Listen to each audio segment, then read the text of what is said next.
10 spooky and spirit animals.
Football.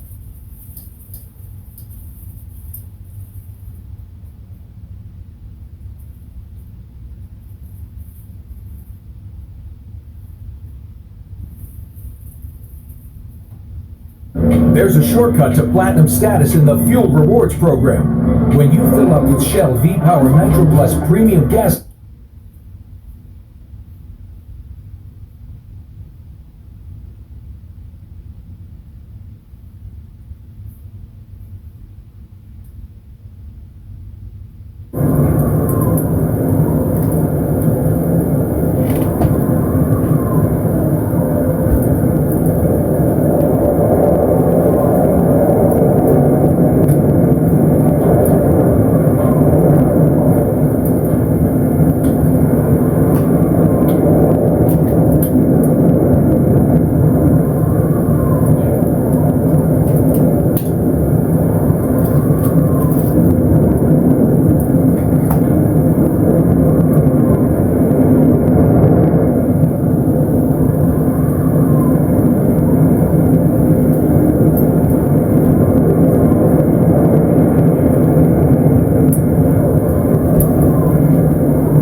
you ever felt like you intuitively understand and know things that most people don't?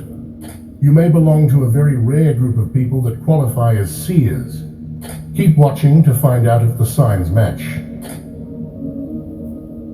In the realm of spirituality, a seer holds a unique and revered position. They're often described as an observer. A seer is someone who possesses a heightened sensitivity to the unseen forces at play in the universe. Beyond just witnessing the physical world, a seer is attuned to the subtle energies and spiritual dimensions that shape our reality. A seer approaches their role with humility and openness. They understand that the future is not set in stone, but rather a tapestry of possibilities waiting to unfold. As an observer, a seer watches these possibilities with keen interest, offering insights and guidance based on their deep connection to the spiritual realm. Throughout history, seers have played vital roles in guiding individuals and communities on their spiritual journeys. They serve as conduits between the physical and spiritual worlds, offering wisdom and clarity in times of need. Sometimes the universe gives us hints about things before they happen. This can be like a warning signal, telling us to pay attention. If you find yourself often sensing when something bad might occur and feeling like you need to do something about it, you might be a seer. It's like having a sixth sense. The universe communicates in mysterious ways, sometimes dropping little clues or signs for us to pick up on. As a seer, you might notice these signals more than others. It's like having an inner radar that alerts you to potential dangers or troubles ahead. This ability to perceive the future in glimpses can be both a gift and a responsibility. Imagine you're walking down the street and suddenly something happens that blocks you from going. It's like the universe kicking in, urging you to stop. Later you find out that there was a dangerous situation ahead, but you avoided it because the universe stopped you and you listened to it. That's how the universe might communicate with you as a seer, giving you subtle hints to protect yourself and others. Being spiritual from a young age is a sign that you might be a seer. It's like having a natural inclination towards understanding things beyond what you can see. From early on, you might have felt drawn to concepts like love, kindness, or the idea of something greater than ourselves. This connection to spirituality isn't something that everyone feels strongly, but for you, it's been a part of your life for as long as you can remember. Think back to when you were a child.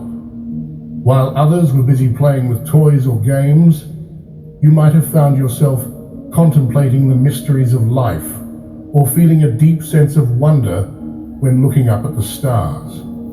These early experiences with spirituality can shape who you become as an adult. Being spiritual since childhood doesn't mean you are necessarily attending religious services or following specific rituals.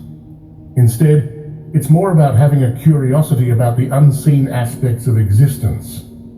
You might have found solace in nature, felt a connection to animals, or had moments of profound insight while pondering life's big questions. A sign that you may be a seer is the persistent feeling of not quite fitting in or belonging to the world around you. It's like sensing that you're from somewhere else, or that your true home lies beyond the confines of this earthly realm.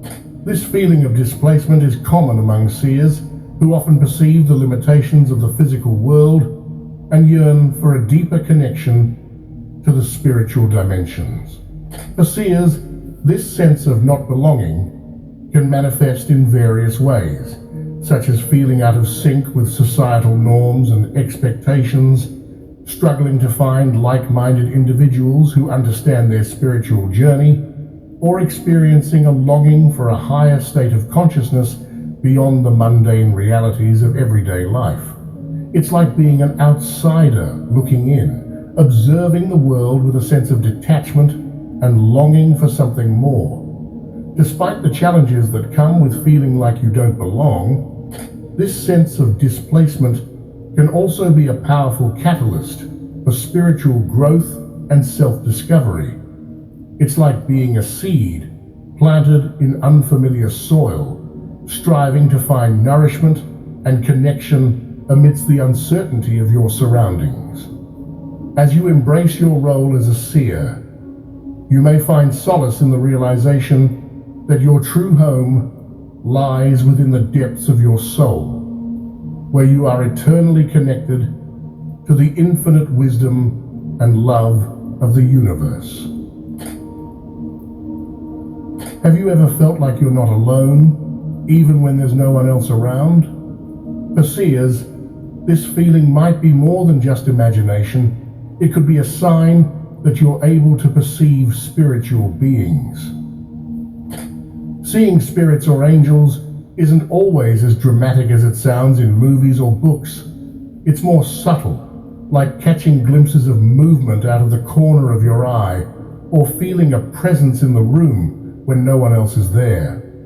These spiritual beings might appear as flashes of light, shadows, or even as a sense of warmth and comfort enveloping you. As a seer, you might have had experiences where you sensed the presence of a loved one who has passed away, or felt the guidance of a guardian angel watching over you. These encounters can be powerful reminders of the interconnectedness of all things and the existence of a spiritual realm beyond our physical senses. If you often experience déjà vu, that eerie sensation of having lived a moment before, it could be a sign that you possess the qualities of a seer. Déjà vu offers glimpses into the non-linear nature of time, providing windows into alternate realities and past or future experiences.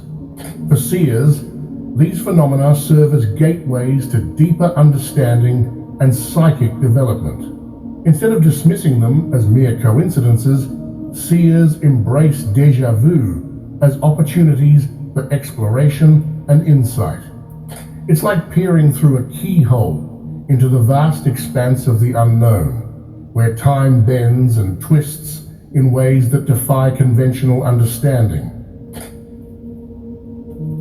Have you ever had a moment when you just knew something, even though you couldn't explain how?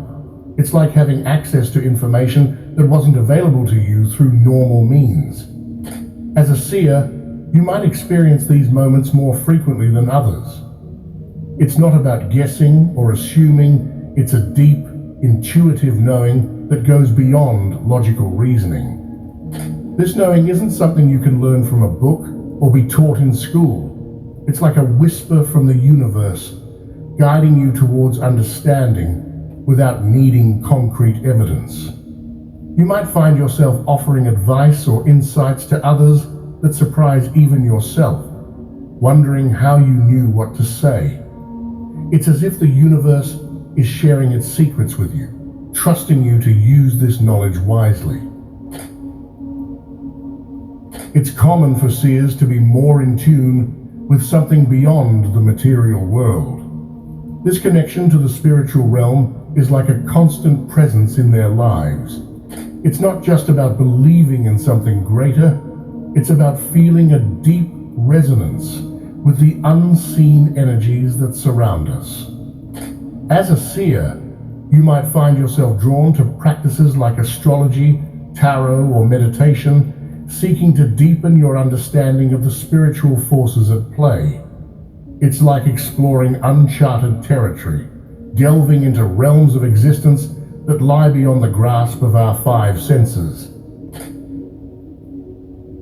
Following a higher power that nudges you in the right direction is a common experience for seers. It's like having a silent companion walking alongside you, offering support and guidance on your spiritual journey. This higher power isn't necessarily a visible presence or a booming voice from the sky. Instead, it's a subtle energy that you can feel deep within your soul. You might experience it as a sense of peace during difficult times, or a sudden clarity when making decisions. It's like having a compass that always points you towards your true path. For many seers, this guidance comes in the form of spiritual mentorship. It's like having a wise teacher who helps you navigate the complexities of the spiritual realm. This mentor might be a spiritual guide, an ancestor, or even a deity, depending on your beliefs. Synchronicities are like meaningful coincidences that happen in our lives, and for seers, they can be particularly significant. It's not just about noticing patterns or connections, it's about recognizing the hand of the universe at work, guiding us along our journey. These synchronicities might appear as repeating numbers, chance encounters with certain people, or unexpected opportunities that seem to align perfectly with our desires. They're like little breadcrumbs left behind by the universe, urging us to pay attention and follow the signs. As a seer, you might find yourself noticing synchronicities more frequently than others. Embarking on a spiritual journey is a transformative experience, and for seers, it's a natural part of their path. It's not just about following a set of beliefs or rituals. It's about delving deep into the mysteries of existence, seeking understanding and enlightenment along the way. This journey isn't always easy or straightforward. It's like navigating uncharted waters, facing challenges and obstacles that test our resolve and commitment. But for seers, this journey is essential for growth and evolution, as it leads to a deeper connection with the spiritual realm and a greater understanding of ourselves. As a seer, you might find yourself drawn to practices like meditation, prayer, or energy work, seeking to deepen your connection with the divine. It's like peeling back the layers of an onion, uncovering hidden truths and insights that lead to profound transformation. This spiritual journey isn't just a one-time event, it's a lifelong quest for meaning and purpose, guided by the unseen forces of the universe. As we conclude our exploration into the signs of being a seer and the interconnectedness of spirituality, it's important to remember that these are just glimpses into a vast and mysterious realm. Being a seer is not about possessing supernatural powers or having all the answers. Each sign we've discussed, from sensing the universe's warnings to noticing synchronicities and embarking on a spiritual journey, offers us clues to our deeper purpose and connection to the world around us. It's like piecing together a puzzle, each sign revealing a new piece of the picture until we begin to see the larger whole. Whether you identify as a seer or simply resonate with some of the signs we've discussed, know that you are not alone on this journey. The universe is always guiding us, offering support and insight when we open ourselves to receive it. By staying open-hearted and mindful, we can continue to deepen our connection to the spiritual realm and uncover the hidden truths that lie within. If you're still watching, I'd like to thank you for your attention. If you enjoyed the content and want to see more, please consider clicking the subscribe button.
not take apple cider vinegar?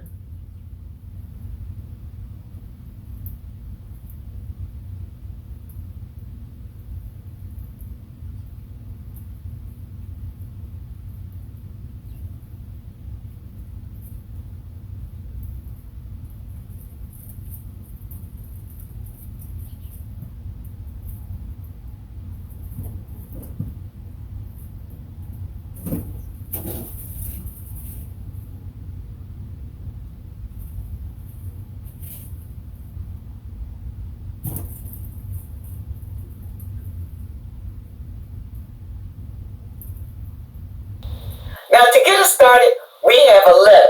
Let's dive right into this letter and see what she says. I am happily single, 48, no children, but I want a good man in my life. I'm not looking, but waiting to be chosen. Well, you do the choosing. Don't wait to be chosen. You do the choosing, but you wait for a man to approach you. But the final choosing, let it be yours. Okay? I look good at my age. I'm a security officer and I can take care of myself, but I want to be in a relationship. I got my body where I want it, plus other things, and I am now ready to get out there and start dating. I'm a self-sufficient woman. I have my own car, home, etc. I was married once before. I do not want to get married again. When I think about dating a guy and we get to the point to where we're hanging out with each other and my phone never rings, what would he think about that? I have a big family, but I'm a black sheep in the family. I do hang out with them from time to time when they have a get-together. The thing with them is I'm not a Christian anymore. All right.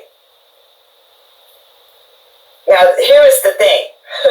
And you say here that you're practicing occult, necromancy, and cyclomancy. Okay? Well, these are just hidden truths, hidden things from people. And the church has demonized it. Okay? Because anything that the church doesn't teach, they demonize. But it's just that they don't understand it. They don't want to understand it, but they have their own agenda. And remember, religion is just a big business. It's a money business. Okay? Sure is. So I'm not really close to anyone in my family. I can understand this because I came from a Christian family too. And I never believed in what they believed in. So, I've always been on the outskirts, and I don't really communicate with them. We're not close or anything like that, so I can understand.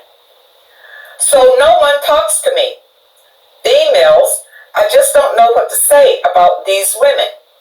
Every woman friend that I have had turned out to be jealous and in competition with me. That happens. That happens a lot. I just cannot stand this. Women can be something, so I don't have any friends. I basically work and do my own thing. I probably won't ever have friends because I don't have the patience for people's foolishness. I'm a real empath. Okay, let me say something about this. Empaths really don't have a lot of friends, if any. I'll tell you what. Empaths feel other people's emotions, and they're put off by negative energy. All right, and to guard your energy, you really don't need to be around a lot of people. Okay, so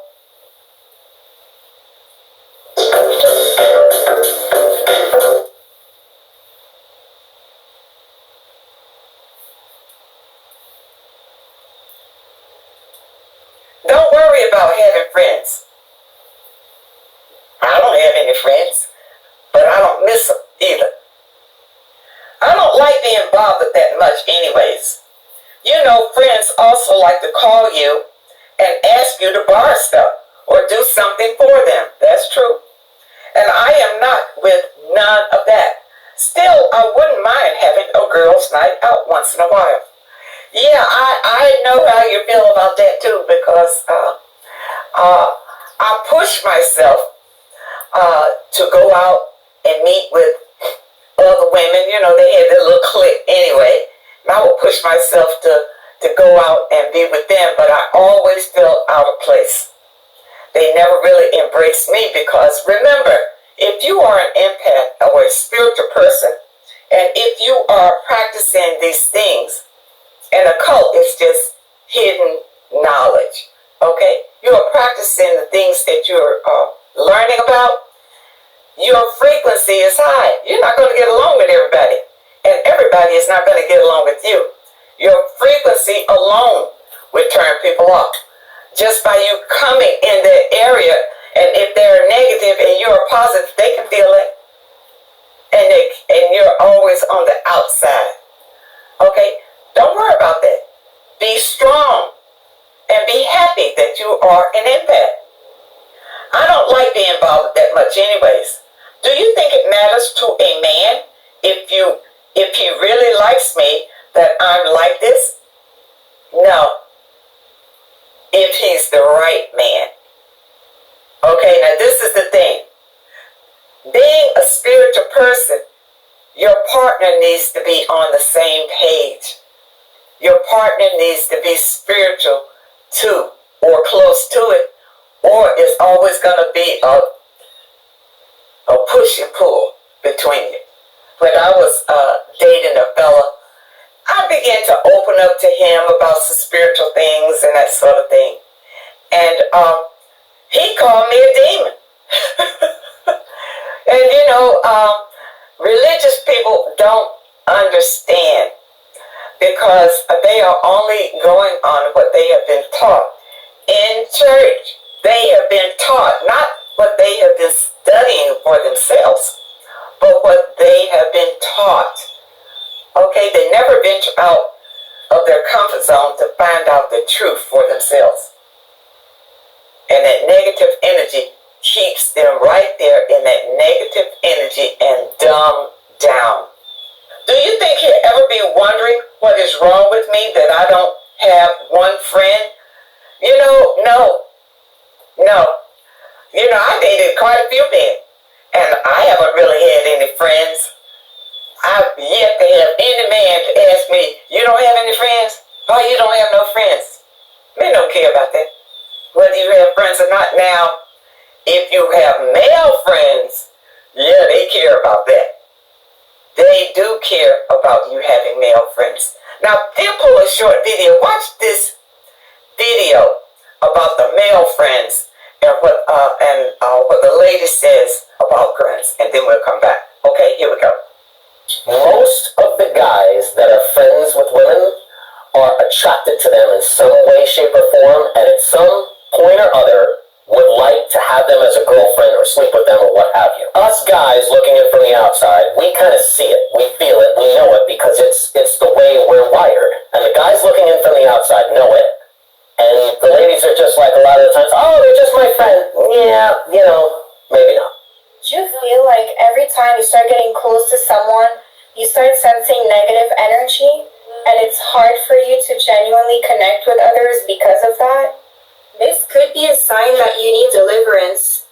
Chosen ones, prophetic people, empaths, people who have a spiritual discernment get rejected a lot. Rejection and suspicion is very common amongst prophetic people because you've been dealing with spiritual warfare. So you become hyper-vigilant and hyper-aware of rejection or sneaky behavior. And the rejection is just people not accepting you for who you genuinely are for absolutely no reason. Narcissists would care if you have friends because they want to isolate you from friends. Okay, so that they can have full control over you. But normally, men don't care if you don't have any friends. What's it mean? Your friend is for you, not for your date. So they don't care about that. They don't even ask you, Well, nobody ever calls you, nobody ever comes over here. What is that? No. I think you're worrying about the wrong thing. You should concentrate on yourself. You are happily single at 48, but you say you would like to have a good man and you don't have any children. Continue to work on yourself. Continue to raise your frequency. And sooner or later, a man will approach you. You don't have to go out looking for him. Allow him to approach you. And then, if he does that, take your time with him to see what his real intentions are. If he's serious, he'll stick around without having sex for a while. Okay, don't allow a man to push you to sex. You see, in today's society, a lot of men, that's why they come to you, because they want a sexual relationship. A lot of them are not looking for a long-term relationship. Just something fast and quick and just fun, and there they go. That's what, ladies, you need to be aware of and be cautious of. Take your time with these men. Take your time. Love yourself. But don't worry about friends, having friends. If you have friends and you meet someone, don't allow the man to try to isolate you from your friends, if you have friends. But if you don't have friends, I don't think men care about that. I don't think that's a criteria of whether you have a bunch of friends or not. Okay? Spiritual people really don't have many friends. You really don't. Because you are guarding your energy and continuing to raise your frequency. And there aren't many people in the world, not yet, that you're going to come in contact with that's on your frequency. Okay, but people are beginning, their eyes are beginning to open, and they are beginning to realize raising your frequency means a better life for you. Okay, and spiritual people, a lot of them are loners, but they are happy being alone. They don't feel lonely, because when your frequency is high in the love frequency, you feel full. You do feel full. Now, I realize there are times in your life when you would like to have a male companion. Whether you go out once in a while or whatever like that. And just a friend. It doesn't have to be a romantic partner, but he can be just a friend. All right? You can have that. You can have that. You can cultivate a friendship with someone, but if you're wanting a man in your life, the best thing to do is manifest him. That's what I say. Attract it. Manifest it. Now, because you are into a cult, you know about manifestations. You know how to bring a partner into your life, how to attract them into your life. Do that. But he's not going to care if you got friends or not. He's not going to be sitting around wondering why your phone never rings, your family never calls, anything like that. No. When you're with a man, the man just wants to know if you care about him. That's pretty much it. If he is long-term, he may ask you about your family, but it's very rarely he's going to ask you, do you have any friends? I've never had a date that asked me, do you have friends? Or why you don't have any friends. I never had that. So I don't think it's important for men whether you have friends or not. I hope that you understand the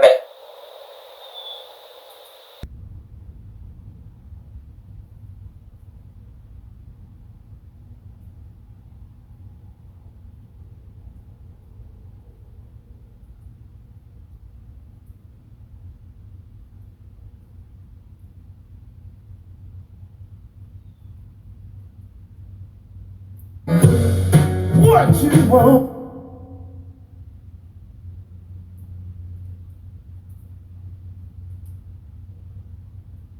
How about that? Don't come holler at us. And this Supreme Court targets that too. Clarence Thomas already told you they coming for that too. And so for all of y'all,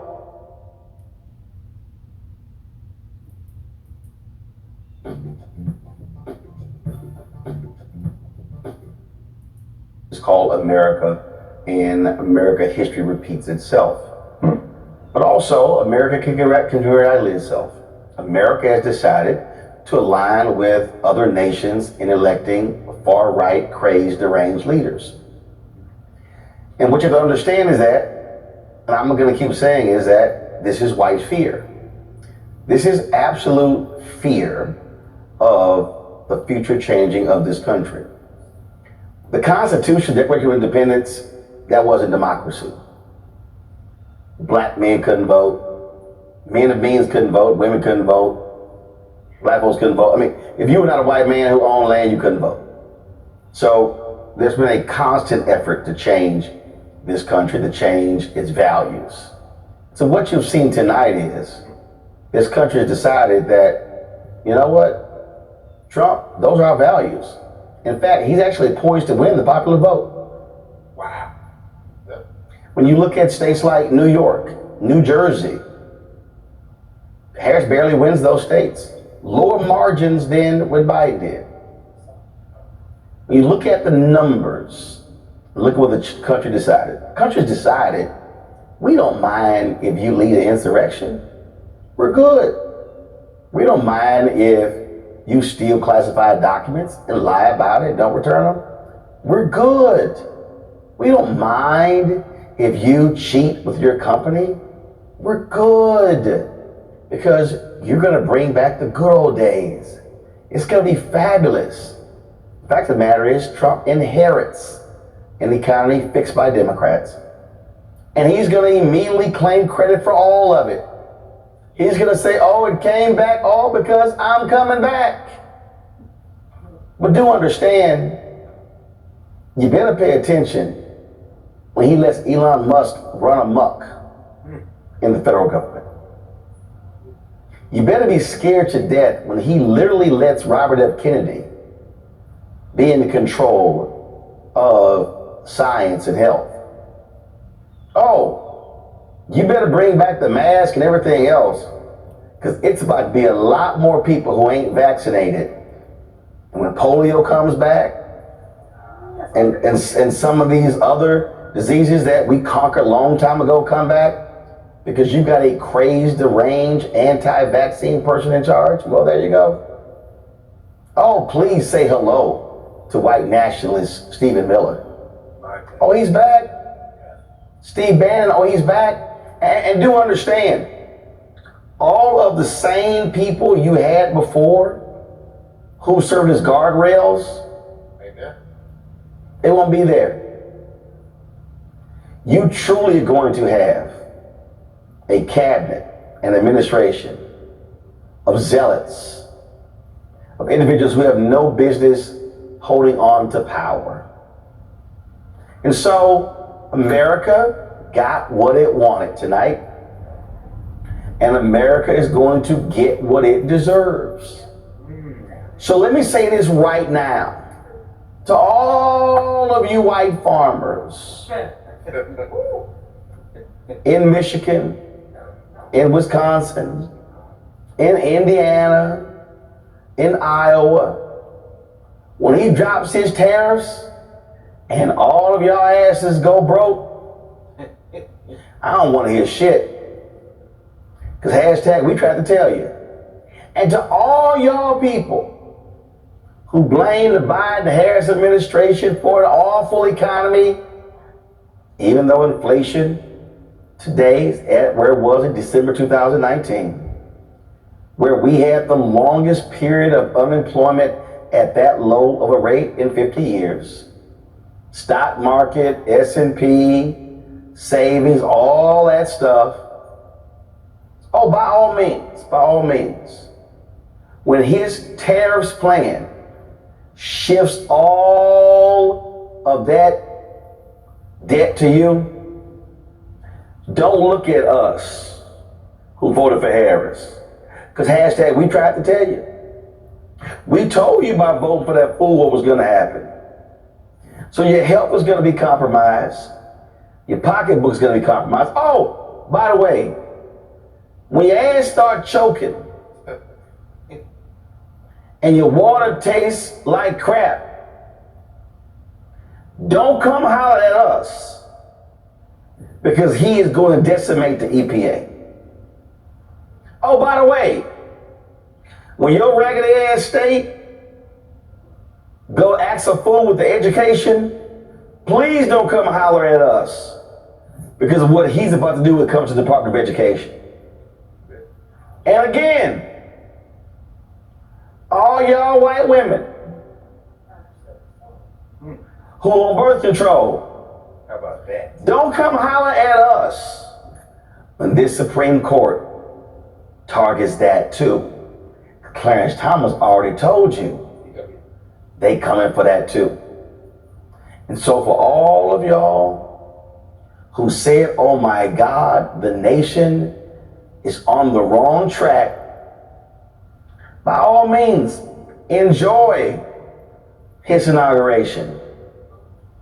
Dance in the aisle. Go dancing in the streets. But I'm going to tell you right now, ain't no way in hell you think we're going to be silent. There's no way in hell you think we going anywhere. You know, I interviewed Harry Belafonte, brother right there. I asked him about why is he still in America. He said, you know what? For all my love of the French Riviera, he said, I stayed here to make it better. And see, I know y'all really think this is yours. I know y'all really, really think that we should go to where we came from. Well, I'm gonna tell you where I came from. Riverside Hospital, Houston, Texas. 250 Defender Street in Clinton Park. And then 222 Pennsylvania Street in Clinton Park. So we're here and we gonna swing.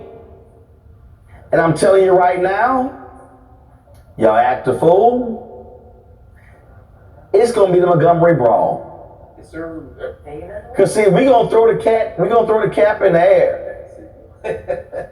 And when it's time to swing, it's time to swing. Yes, sir. And so y'all can play it cute. Oh, by the way, all of you working class people, oh, I can't wait till the corporations start laying your asses off. I can't wait, because Elon's already said that we need to destroy the economy to reconstruct it. And see, all y'all who supports this, I'm sure Dana White's gonna slap his wife around some more. And Trump is gonna elevate him. And I know Jenny Thomas is just pleased tonight. And I know Clarence is saying, oh, Miss Jenny, we cannot retire with millions because Trump is gonna replace me with somebody hard right. But to the people out there who are frustrated and angry, and I've been seeing your text messages and your Twitter posts and all that, all I tell you to do is go pick up a history book. And do understand that post-slavery, America allowed the slave owners to get their plantations back, as long as they pledged to abide by the Constitution. So the very folk we were fighting came back and got their riches. And the slaves didn't come back, but they did keep slavery in the Constitution and allowed the peonage system to go forward. See, that's why the California deal is so important, because they don't mind that prison labor in California. So y'all can enjoy your win, but I'm telling you right now, a lot of you who voted for Trump and you're rejoicing right now, there will be tears. And when the tears come shedding, you can't cry on our shoulders. And you can't come to say, I don't know how this happened. And all we gonna say is, we tried to tell you. Folks, watch what turmeric does to your dog's body. Turmeric is amazing.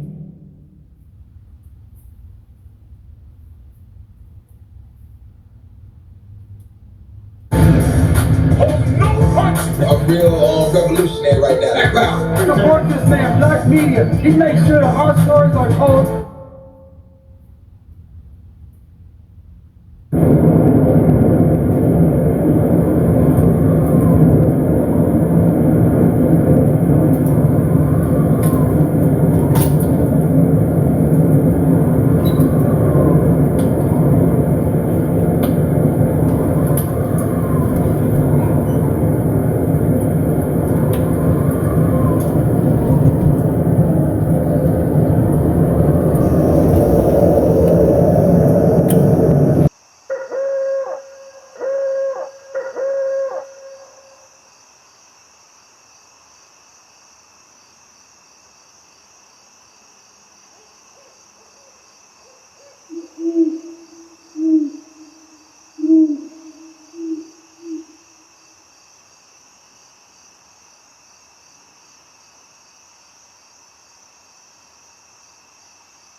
Thank you for watching.